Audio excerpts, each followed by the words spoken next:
Hey, good morning, everybody. Thanks for tuning in this morning. Hey, look, we like to give advice, don't we?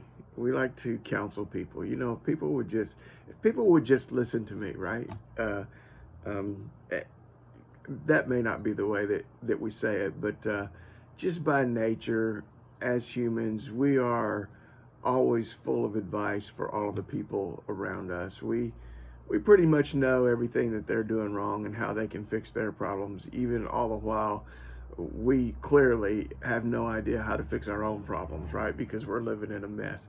But anyhow, this passage, this little verse that I've got for us today, is really a verse about giving counsel. It's a verse about giving admonition.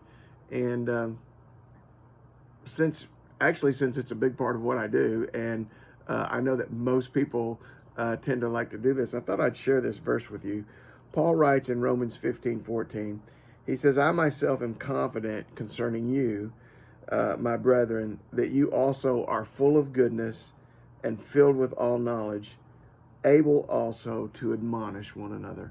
So he's telling them, he's saying, I have confidence that you are actually able to give advice. You are actually able to admonish other people. So I can't tell you not to ever give advice, but there are two qualifications to that he listed in this verse. First of all, he said, I'm confident concerning you that you are full of goodness. He said, first of all, you are good in your heart. And this goodness that you have in your heart and this goodness that you have in your life qualifies you to be able to give admonition. Now, this goodness, he's not talking about like a moral purity here. What he's talking about here is he's talking about the goodness that leads to a genuine concern for other people. And it's not so much it's an admonition, but it's not a judgmental admonition. You know, sometimes we like to give advice because we want to point out where somebody's wrong. We want to point out where somebody's doing something the wrong way, or we want to point out, we want to make sure that they understand where they have failed and where they're wrong. That's not goodness. Goodness wants to see people overcome. Goodness wants to see people experience the victory. Goodness wants to see people prosper. And goodness actually doesn't want to hurt the soul.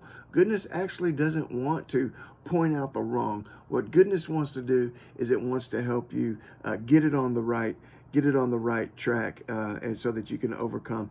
It's actually a desire to see the good and the blessing of God come upon somebody else. It's not to point out their faults. It's actually to put them on the right track. So he says, I see that you are full of goodness. And the second qualification is, and full of knowledge, right?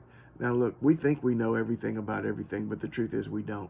But even at that, the knowledge that he's talking about here is that the knowledge that can only come, from the wisdom and the revelation of God.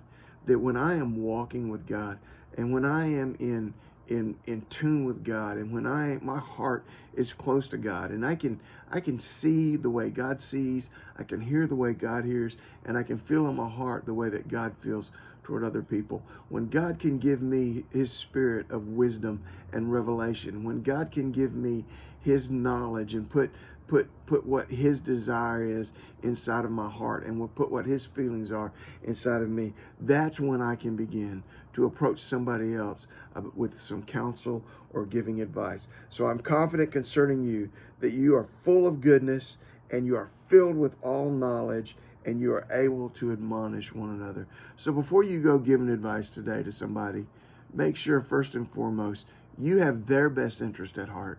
And secondly, that you are walking in tune with God, and that you are close to him and you have his knowledge. Now you take these words, you get out there, faith today. Love you guys. Have a great week. We'll see you soon. Bye.